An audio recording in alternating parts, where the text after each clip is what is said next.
Right before we dive in, let's make this story bigger than just me and you. Tell me in the comments, what part of the world are you watching from and what's the clock striking there? Morning, night, or somewhere in between? I want to see how far this story can reach. Now lean closer. Here's where it all begins. The dust hangs in the air like a question that refuses to settle. August 1879. New Mexico Territory, a crossroads where three trails meet in the middle of absolutely nowhere. Just scrub brush, scattered rocks, and heat that turns the horizon into a shimmering lie. Samuel Bridger sits his horse at the junction, reins loose in weathered hands. He's 68 years old, carrying the kind of tired that sleep doesn't fix. Former Texas Ranger, former husband, former father. The former part of his life is a lot longer than the current part. He's about to nudge his horse west, toward Arizona, toward nothing, when movement catches his eye. A young woman steps into the trail. Mexican, 22 maybe, dark hair plastered to her skull with sweat, and in her arms, a baby, 6 months old, whimpering in the heat. Behind her, a girl child, 8 years old, hollow-eyed, holding the woman's skirt like it's the only solid thing in a world trying to swallow her whole. The woman takes 3 steps toward Sam, then 4.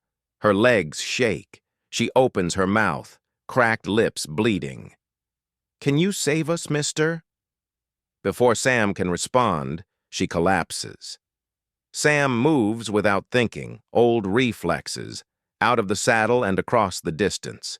He catches her before she hits the ground, the baby crying in earnest now. The girl child doesn't scream. She just stands there watching with eyes too old for that face. Sam lowers the woman to the ground, retrieves his canteen, tilts water into her mouth. Her eyes flutter open. Confusion, then fear, then resignation. "Please," she whispers. "Please, senor." That's when Sam hears it. Hoofbeats. Multiple horses, coming fast. He turns, sees the dust cloud, 12 riders, coming with purpose. The woman's hand shoots out, grabs Sam's wrist. "They come! Delgado's men. They hunt us 3 days at please, senor." The girl speaks then, her English clearer. "My father sold us. To Senor Delgado. Payment for debt. Mama ran. They've been chasing us." Sam looks at the woman, at the baby, at the girl whose eyes show exhaustion that comes from carrying hope that gets heavier with every mile, then at the dust cloud. 12 men, armed. The riders crest a distant rise. One raises his hand. They stop 300 yards out. A voice carries across the desert. "Old man, step away from what belongs to Patrón Delgado. Walk away and live. Interfere and die with them." Sam's hand moves to his gun belt. 12-1. The woman can barely stand. A baby dying from heat. A child who's already mourned her own life. The smart play. Walk away. The woman whispers, "Not for me. For them. The children. Please." The voice calls again. "You have 1 minute to decide, viejo." Sam's face shows nothing. Inside, he's calculating. Deciding if old honor means anything when following it gets you killed. The 60-second countdown begins, and in the desert heat, an old man stands at a crossroads that has nothing to do with trails and everything to do with who you are when nobody's watching. Sam stands, hands visible, not touching his gun. At 50 yards, one of the riders nudges his horse forward. The others stay back, weapons ready. The rider is maybe 40, lean and weathered. He stops 10 feet from Sam. "Senor, I am Arturo. I speak for Patrón Delgado. You are making a mistake." "Seems to be my specialty lately," Sam says. "The woman and children belong to Patrón Delgado. Legal documents. Territorial courts recognize these arrangements. You are interfering with legal collection of property." The word hangs between them. Property. Property. Sam says quietly. The husband made agreements, failed to honor them. Under Mexican law, family debt transfers. This is civilization, not barbarism. What happens to her in those 5 years? Sam asks. Arturo's expression doesn't change. She works, is fed, housed, protected. The non-answer says everything. I can't let you take them, Sam says. Arturo sighs, disappointed. You cannot fight 12 men, senor. You are old. Skilled once, I know the name Samuel Bridger, but that was long ago. Probably right, Sam admits. Then why not walk away? I've been walking away for 5 years. Turns out it's not as convincing as it used to be. Arturo almost smiles. That thing that makes men choose death over dishonor, even when dishonor is the smarter choice. It makes me sad because I will have to kill you. Sam feels something shift. Some old part of himself starts working again after 5 years of rust. What if we don't do it this way?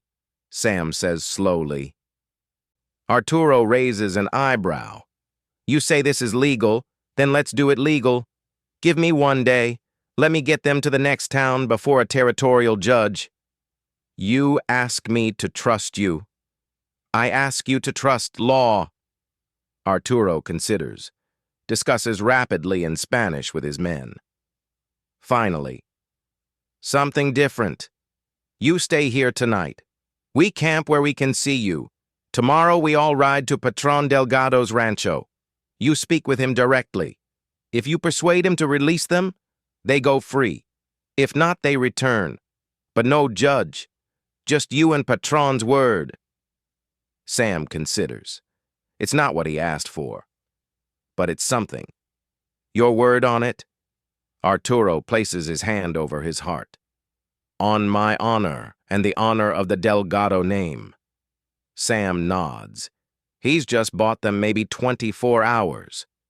When he returns to Rosa and the children, Lucia looks up. What happens now? Now we make camp. We rest. We hope tomorrow brings something better. Do you believe that? Sam meets her eyes. Doesn't lie. No, but I'm going to try anyway. The fire is small. Rosa sits close, wrapped in Sam's blanket, shivering despite the warmth. The baby, Miguel, nurses weakly. Lucia watches Sam as he works, checking his horse, organizing supplies. Senor Sam? Lucia's voice is quiet. Were you really a Texas Ranger? Sam doesn't look up. Long time ago, different life. Mama says Rangers never run away. Rangers are just men. Some good, some not. But you were a good one? The question lands like a knife. Sam thinks about Carlos, his oldest son, 26 when a bullet found him. About Miguel, his younger son, paralyzed, dying 6 months later because survival wasn't enough. I tried to be, Sam says. Didn't always succeed, Rosa speaks. He saved us today. That is good. I didn't save anyone. I bought us one night. Tomorrow we face a man who thinks he owns you. Why did you do it then? Lucia asks. Sam doesn't have a good answer. Instead, tell me about your father. Lucia's face closes. Rosa's eyes fill with tears. After a pause, Lucia speaks. Papa was good man, had small business, trading. It was good for a while. What changed? He gambled, lost more than he won. Went to Senor Delgado for a loan. Business went bad. Papa could not pay back. Rosa cuts in. Hector Delgado came with papers. Said debt was transferred.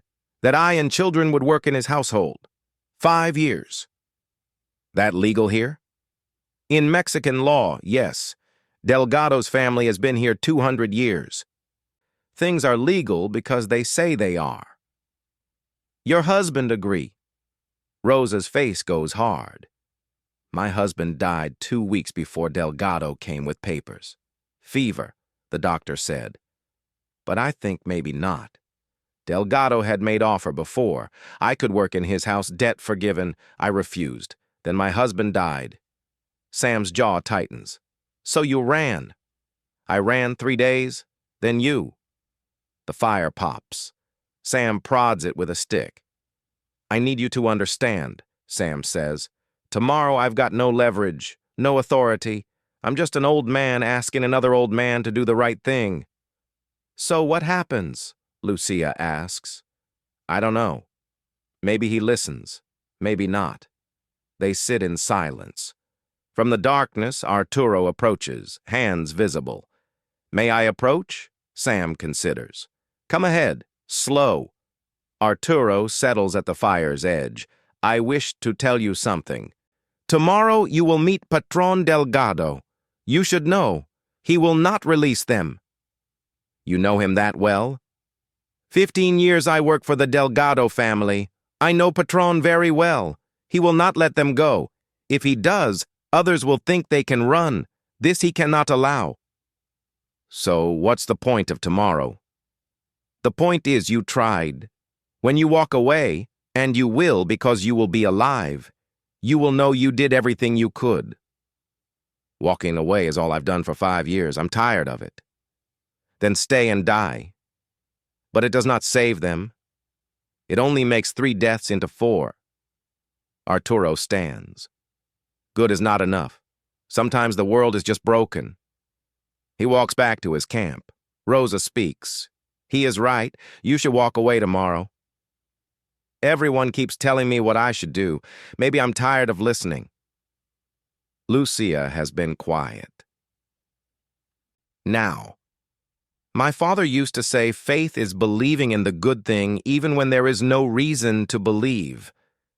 Your father's faith get him out of trouble? No, but it meant he kept trying. Sam pokes the fire. Get some sleep. Tomorrow comes whether we're ready or not. Rosa and Lucia lie down. Within minutes, exhaustion claims them.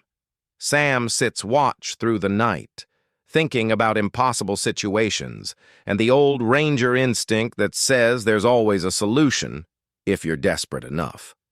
Dawn breaks cold.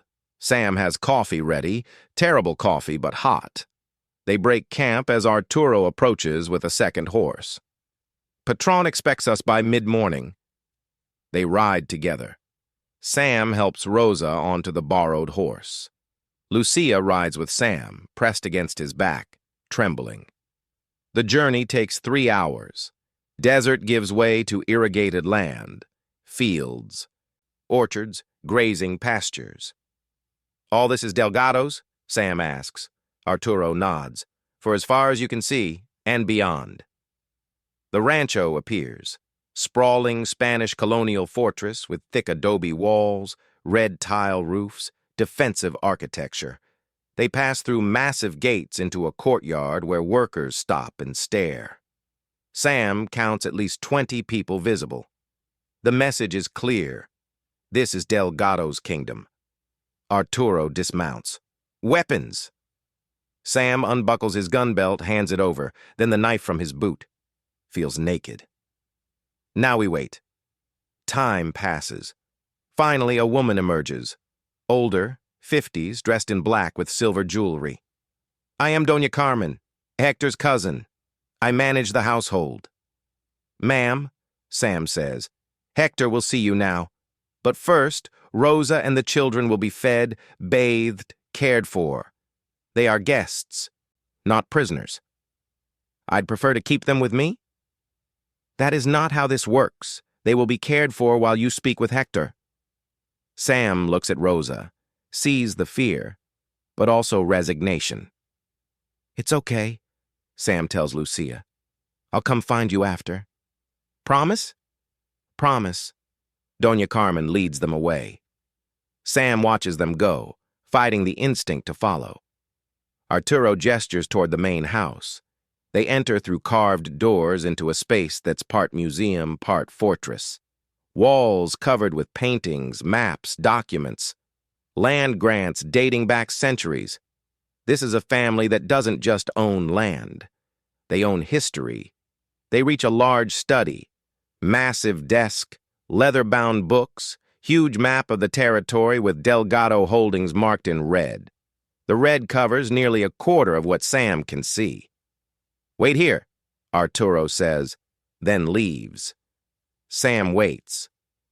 Studies the room, family Bible on a side table, photographs of Hector with politicians, military men, other patron families, connections, power, influence. The door opens. First enters a young man, mid-20s, expensive clothes, hand on an ornate pistol. Eduardo, the son. Behind him, Hector Delgado, patrón, absolute authority, 56 but looks younger. Tall, lean, silver threading through black hair. Everything about him speaks of wealth worn so long it's become invisible. But what strikes Sam are the eyes. Cold, calculating. The eyes of a man who's won so many times that losing isn't a concept. Samuel Bridger. Hector's English is flawless. The legendary Texas Ranger, I am honored. The word honored carries mocking weight. Thank you for seeing me, Senor Delgado.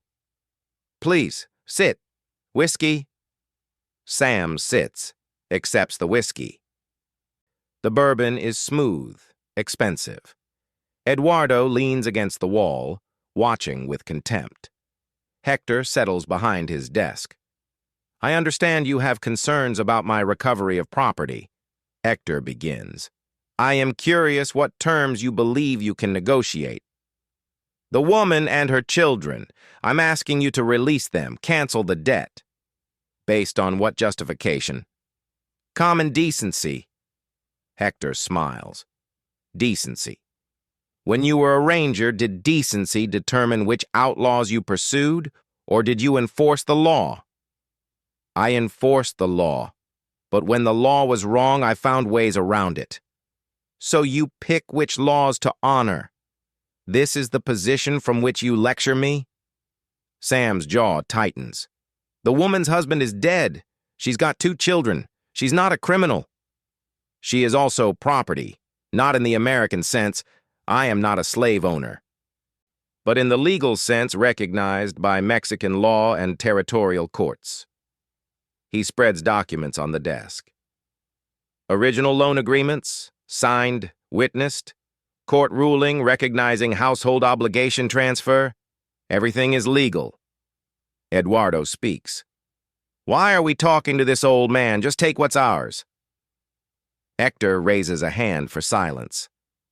Senor Bridger deserves respect, even if his position is untenable. To Sam, if I simply release them, what message does that send? That debts can be ignored? That if you run far enough, Hector Delgado will let you go? I'm asking you to choose mercy over precedent. Without that enforcement, there is only chaos. Without mercy, there's only tyranny. Hector's eyes flash. You come to my home and call me a tyrant? I'm calling the situation tyrannical. A careful distinction. Eduardo pushes off the wall. Father, let me take him outside. No. Hector's voice cuts like a blade. Senor Bridger has come in good faith. He refills Sam's whiskey. I will make you a proposal. 3 challenges. Complete them successfully, and I will forgive the debt. Release them freely. Sam's instincts scream trap. What challenges? Tests appropriate for your reputation, not violence. I want to test whether you are worthy of making demands. I'm listening. First, my rancho operates on water from a spring. The channel is blocked. Clear it. Restore water flow by sunset tomorrow. Alone. Basic tools only. And if I fail? You acknowledge my rights, walk away, never interfere again. Sam considers. Dangerous, but not impossible. Second challenge? My prized stallion Diablo escaped, joined a wild herd. Recover him unharmed by the following sunset. Eduardo laughs. The wild herd killed 2 vaqueros. Good luck. And the third? Hector smiles. I will reveal that only if you complete the first 2, but it will test not your body but your soul. The room is quiet. If I complete all 3, you swear they go free? No revenge? Hector walks to the family Bible, places his hand on it. On my father's grave and the honor of the Delgado family name that has stood for 200 years, I swear it. Doña Carmen steps forward. My cousin's word is absolute. I will personally ensure this. Sam studies them both. I accept. Eduardo curses. Father, this is insane. It is my decision. Hector's voice brooks no argument. To Sam. You begin at dawn. Rest tonight. You will need your strength. He extends his hand. Sam stands, takes it. The shake is firm. I respect what you are trying to do, even if I do not understand it. This is either very noble or very foolish. I've been told both. Tomorrow we will learn which. Dawn comes cold. Sam is already awake, 68 years old, about to spend a day moving rocks in desert heat. The mathematics of failure are simple. Arturo meets him in the courtyard with tools, shovel, pickaxe, pry bar, rope. Breakfast, Doña Carmen insists, also extra water. They ride in silence toward the hills. The block channel is 3 miles from the rancho. As they ride, Arturo speaks. This challenge has broken, younger men. The rock fall is massive. One man cannot move it. Then why did Delgado give it to me? Because he did not ask you to move the rock. He asked you to restore water flow. There is a difference, if you are clever enough. Sam looks at Arturo. You're helping me. I am clarifying the terms. They reach the site. Sam dismounts, studies what he faces. The water channel is carved stone, generations of work. At some point, a hillside collapsed. Massive boulders, tons of debris wedged into the passage. Water diverted into a side canyon, away from Delgado's land. Moving these rocks is impossible. Some weigh thousands of pounds. But Hector didn't ask him to move rocks. He asked him to restore water flow. You have until sunset, Arturo says. If you need us to collect your body, fire 3 shots. He rides away. Sam spends the first hour observing, watching how water moves, where it wants to go. Water follows gravity, takes the path of least resistance. Right now, it flows through the side canyon. Sam studies the land. There's a depression, a natural fold running parallel to the original channel. If he can create a path from where the water is to that depression, gravity will do the rest. It's not moving the blockage, it's going around it. Can one old man dig a channel before sunset? Only one way to find out. Sam starts digging. The first hour is manageable. His muscles remember the rhythm. The morning cool helps. By the 3rd hour, real heat begins. His shirt soaks through. His soft hands start blistering. He wraps them in cloth, keeps working. By noon, he's maybe halfway. Everything looks the same. He stops for water, food. His body screams, shoulders on fire, back protesting. Hands bleeding through cloth. He's too old for this, but the alternative is failure. Watching Rosa and her children disappear. Sam has failed at enough things. He goes back to digging. Afternoon is brutal. The sun presses down. Dig, lift, throw, breathe, water, repeat. Sam's mind drifts. He sees Carlos and Miguel as boys, sees the raid that killed Carlos, sees Miguel paralyzed, saying, I can't live like this, Papa. Sees Elena. You killed our boys. The visions are so real Sam has to stop, shake his head, force himself to present. He hits rock, bedrock, stone that won't move with a shovel. Maybe 10 feet from completing the channel. 10 feet of solid stone. He can't dig through stone, but maybe he can break it. The pickaxe is brutal work. Swing, connect. A chip breaks off, maybe an inch deep. 10 feet of stone, 1 inch at a time. Sunset is coming, maybe 2 hours. Sam swings. Time becomes meaningless. Swing, impact, progress. His hands are destroyed. His shoulders won't lift. His back is fire. But the channel grows. The sun touches the western horizon. 3 feet of stone left. Not enough time. But maybe he doesn't need to break it all. Sam finds the weakest point. Wedges the pry bar in. Puts all his weight into levering. It doesn't move. He tries again. The stone shifts, cracks, then breaks away. Sam drops the bar, takes the shovel, digs out the space. The depression is right there. The sun is half below the horizon. Sam digs with his hands, opens the gap wider. He grabs the pry bar, finds the upstream dam holding water, wedges the bar in, levers with everything left. The dam breaks. Water rushes forward, following Sam's channel, into the depression. It flows through, drops, runs downhill toward the original channel. The sun touches the horizon. Water flows. Sam collapses. Arturo finds him an hour later. Madre de Dios. He offers water. Sam drinks. Did I make it? Before sunset? Arturo looks at the flowing water, at what one old man accomplished.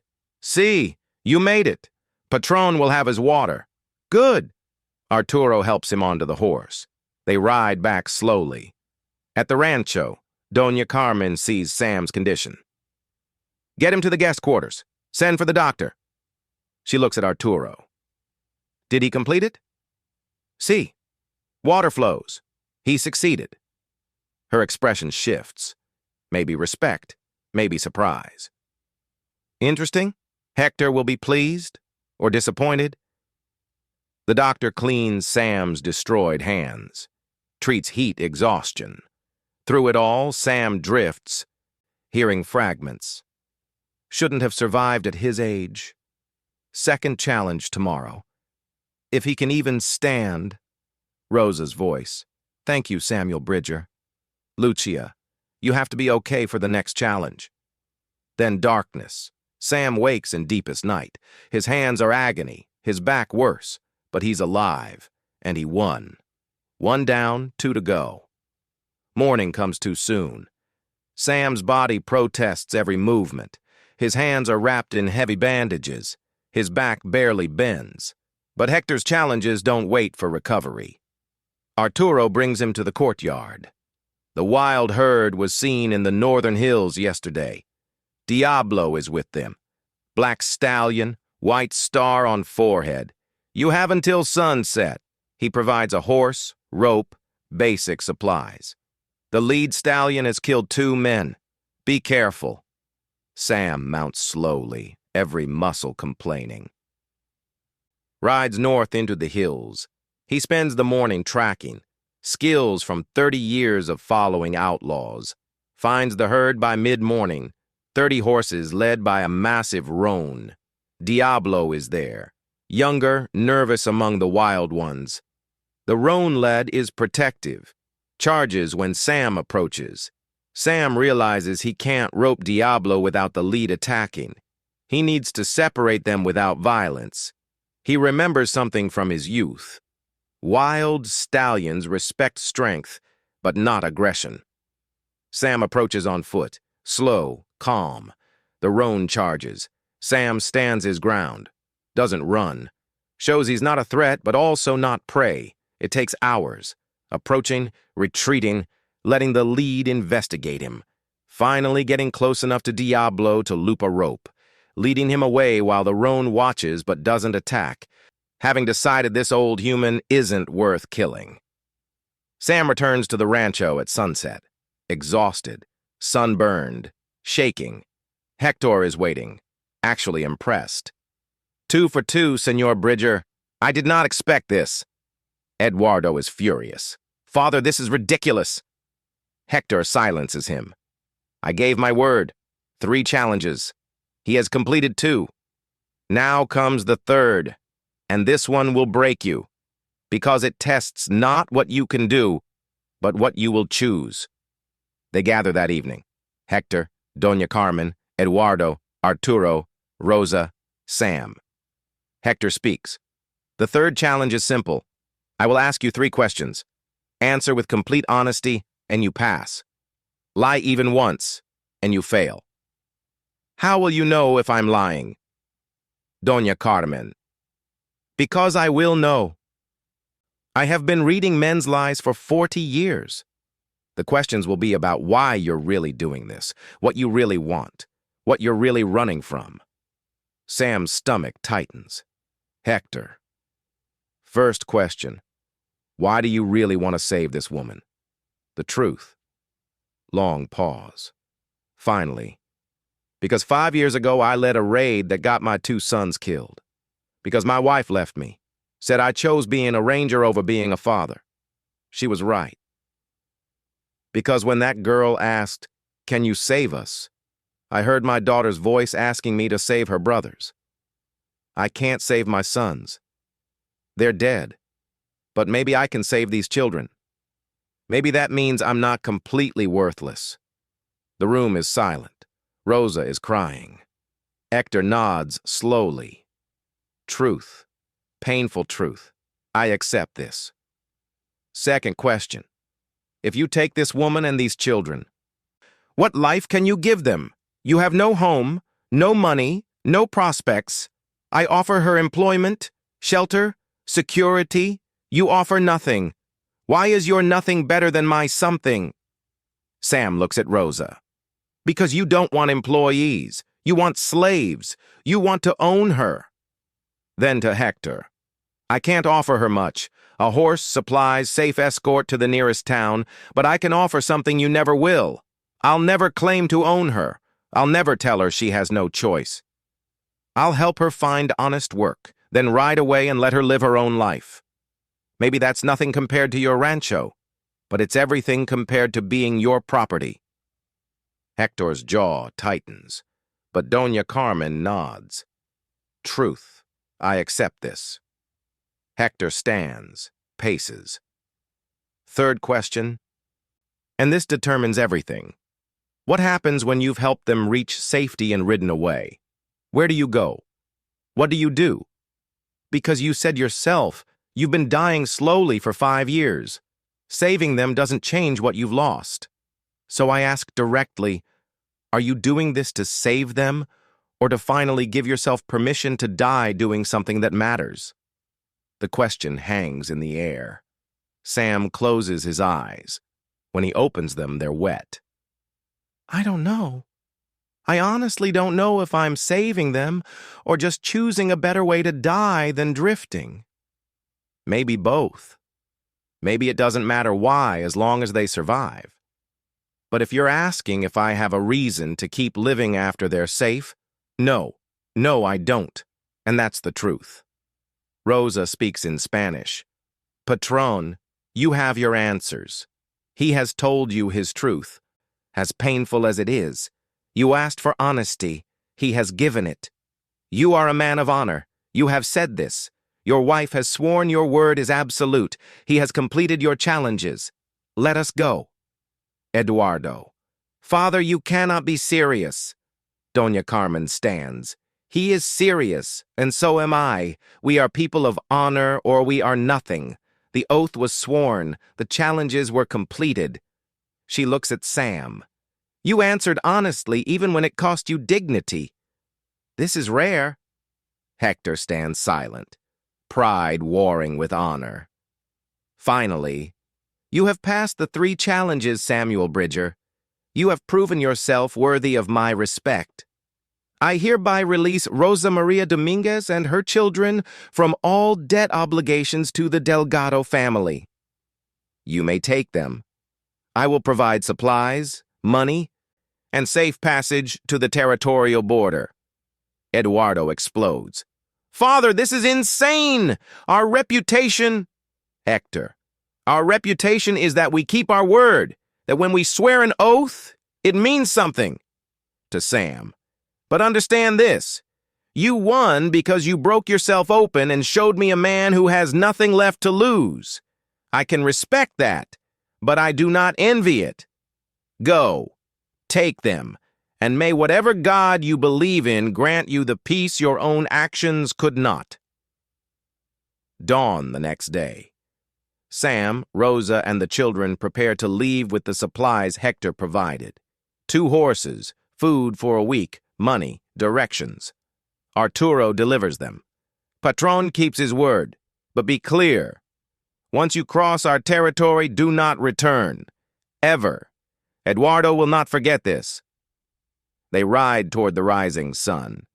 As they leave, Sam sees Doña Carmen watching from a window, her hand raised in blessing or farewell. They travel slowly. Rosa is still weak. The children need breaks. At night they camp. Sam teaches Lucia how to hobble horses, build a fire. Rosa watches. You are good with them. You were a father once. Sam. I was. Not a very good one. I was always chasing outlaws. My wife was right. I chose the badge over them. Rosa. But you chose us over the easy path. That means you learned. Learning from mistakes. This is being a good father, too. Third day, they reach Santa Rosa, small territorial town, 300 people. Church, sheriff, civilization. Sam helps Rosa find Father Miguel, an older priest who runs a small orphanage. Father Miguel listens, offers Rosa shelter, work helping with the orphanage. You are safe here, my daughter. The church's protection extends to all who need it. Lucia will attend school. Rosa can work while recovering.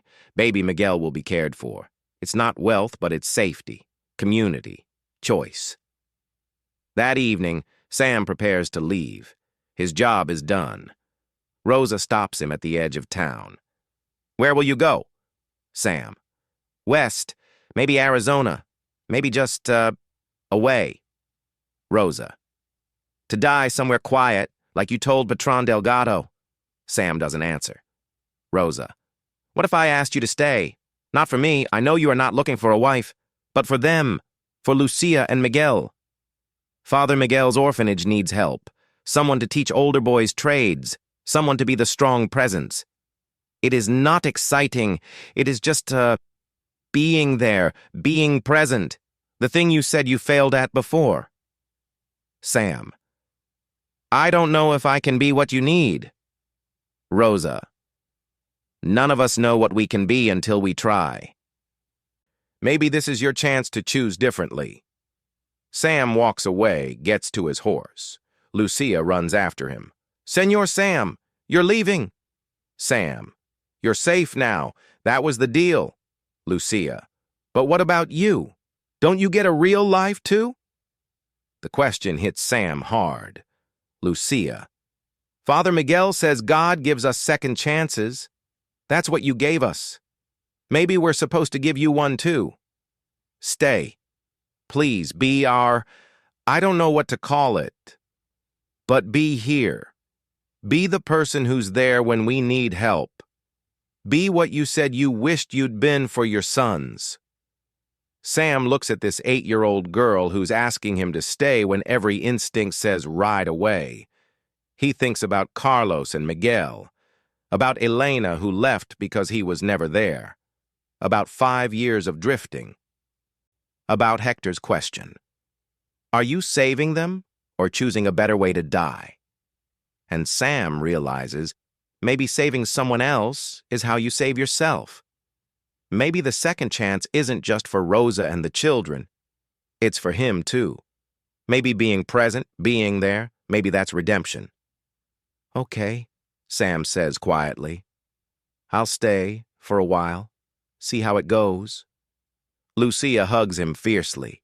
Days turn to weeks. Sam builds additional structures for the orphanage, teaches older boys carpentry and tracking. Rosa works with younger children, her health restored, her smile coming easier. Baby Miguel thrives. Crawls. Calls Sam Tio. Lucia flourishes in school. Has friends. Laughs like a child should. Sam is still gruff, still carries his past, but something has changed. He's there for evening meals. Teaches Lucia to read maps. Holds Miguel when he's fussy. He's present. One afternoon, a letter arrives Forwarded through several towns, took months, from Sam's daughter in San Antonio.